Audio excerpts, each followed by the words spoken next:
Hey guys, welcome to CarPodChats, the podcast where we take a wrench to the dealership playbook, crack it open, and talk about the real stuff that sells cars and builds careers. I'm your host, Dan Malave, your lot brother, your showroom therapist, depending on the day. Now, today's episode is a big one because it speaks to something that every salesperson, whether they're brand new or 5 years deep, has felt at some point. That moment where you say to yourself, I know everything about this car, but why can't I close a damn deal? It's because product knowledge, while important, is not actually what moves metal. Today, we're peeling back the curtain on the real skills they don't teach in your product training. We're talking emotional intelligence, storytelling, customer psychology, tension management. The stuff that actually gets people to say, you know what, let's do this. Let's go with you. This episode's for anyone who's ever felt like they were doing everything right, but still missing something. Let's fill in the gaps. When you start at a dealership, what's the first thing they throw at you? Product, features, packages, OEM quiz portals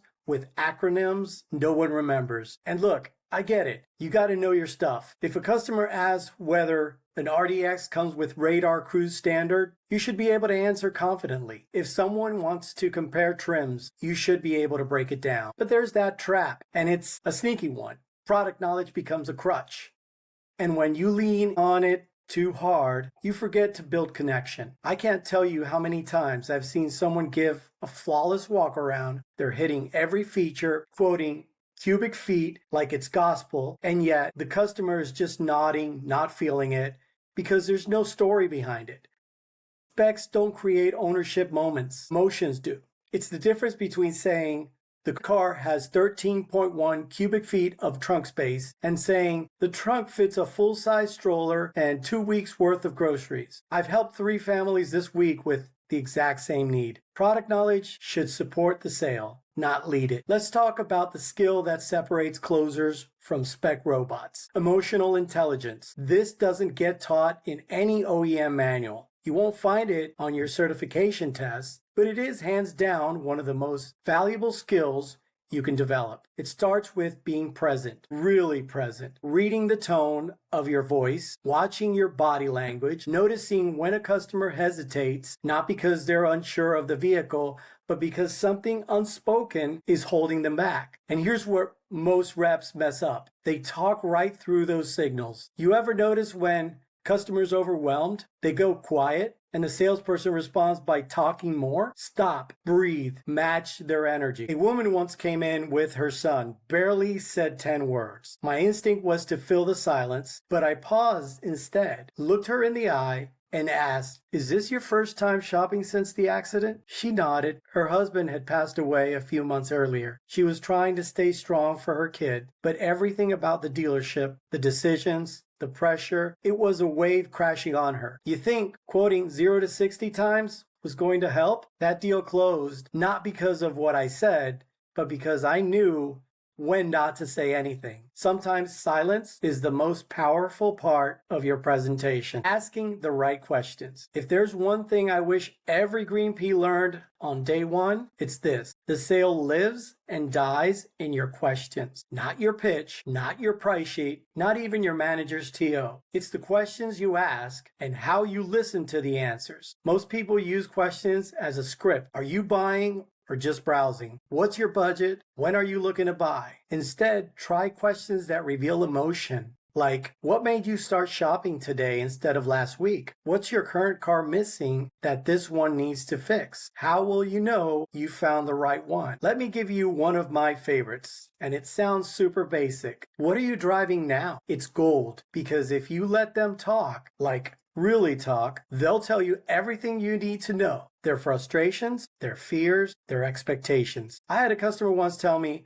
I'm driving a 2011 Altima that leaks every time it rains. My daughter just got her license and I'm scared it'll break down when she borrows it. You know what I sold him? Not just a new car, I sold him peace of mind. All from one question and a lot of listening. Let me tell you something that'll flip your sales game upside down. Facts tell. but stories sell. You can sit there all day explaining ventilated seats and active lane centering, but the moment you're into a real-world scenario, you've got magic. People remember stories. They insert themselves into them. You ever notice how someone lights up when you say, you know what, this reminds me of a couple who came in just last week? That's your window. You're not selling the feature, you're selling the feeling that comes with it. Tell them how a heated steering wheel saved your hands on a freezing morning. Tell them how a customer drove her MDX into the mountains and called you afterward to say she felt safer than ever before. Tell stories that match their lifestyle. If they mention road trips, talk about fuel efficiency and the time you helped someone plan a cross-country drive. If they mention kids, tell them about a parent who fit 3 car seats in the back and cried happy tears when they realized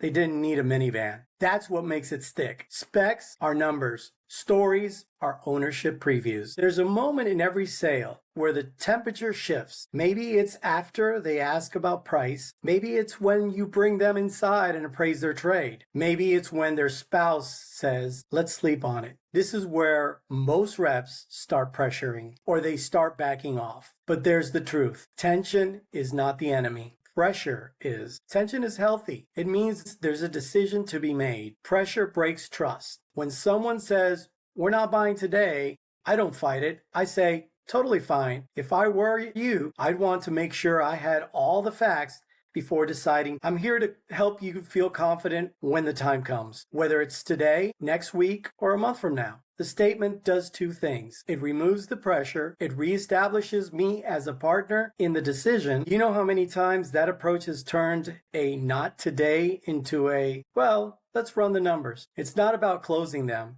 It's about keeping the door open until they walk through it. So let's bring it home. If I were building a training course for every new hire in the car biz, I'd start with 3 core skills, just 3, not 25 bullet points about infotainment, not a week of videos about packages. Here's what actually sells. Emotional intelligence, reading people, sensing hesitation, adjusting your approach. This alone will double your close rate. Number 2, story selling, learning to wrap features inside relatable human stories. Not only do customers understand you better, they remember you. And number 3, discovery conversations, asking the right questions, not price-based questions, but why-based ones that uncover the real motivations behind the visit. If you master those, you'll sell more than the person who knows every trim level cold. And more importantly, your customers will remember you, prefer you, and trust you. That's it for today's episode of CarPod Chats, the skills they should have taught you but didn't. So here's my challenge to you. What's one skill you wish you learned in the product training but had to figure out the hard way? I want to hear your story. Hit me up on X at CarPodChats, follow and DM on Instagram at CarPodChats, or shoot me an email, carpodchats@gmail.com. If this episode helped you, drop a review, share it with your sales fam, or just pass it along to someone grinding through another weekend on the lot. I'm Dan Malave. Keep showing up, keep getting better, and keep moving that metal. This is CarPod Chats. See you next time.